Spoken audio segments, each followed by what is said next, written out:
Today I just had this realization that I'm not going for no enough. So in my journal that my friend got me, um, I went ahead and added myself a new line.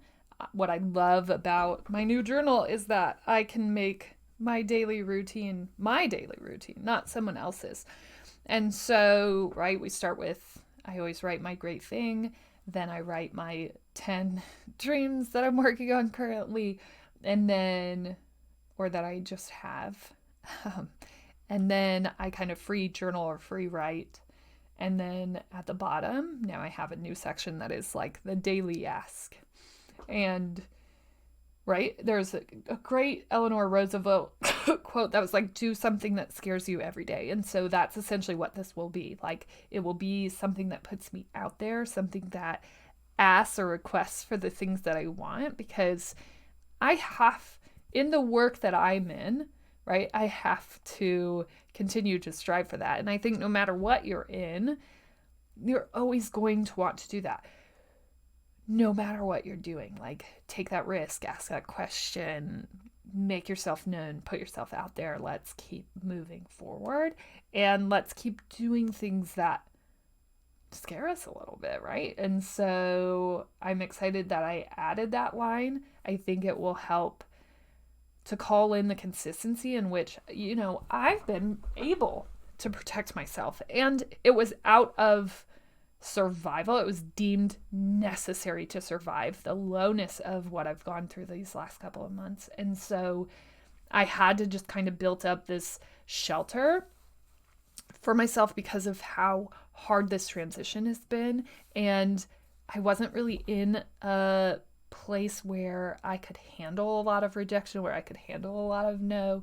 Um, but eventually I have to leave that comfort, right? And it was beautiful and it was comfortable and it was amazing and necessary.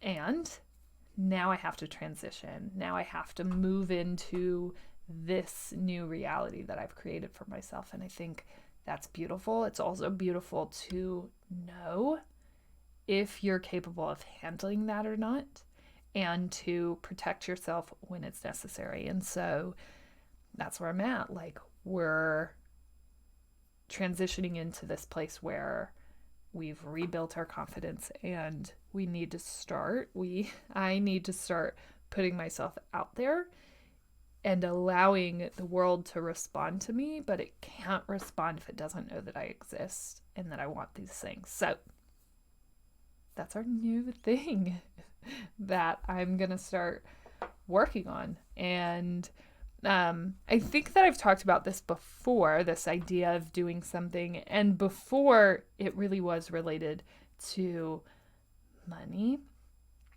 And since money isn't a huge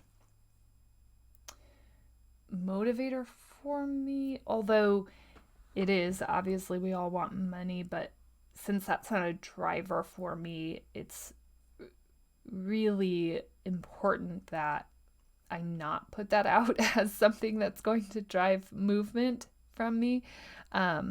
So this will be the moving factor, and we had to change what the motivator was around it. And the motivator really comes down to the more risk and contact that we make, the more ability I have to expand this audience, to expand the thoughts around this idea that the death of your dream really impacts your ability to continue dreaming for yourself. And so I want that to spread.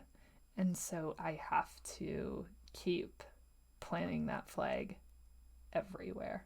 And so that's what this new habit is really going to allow for me to do. But we definitely had to change and look at what I was calling that motivating factor. So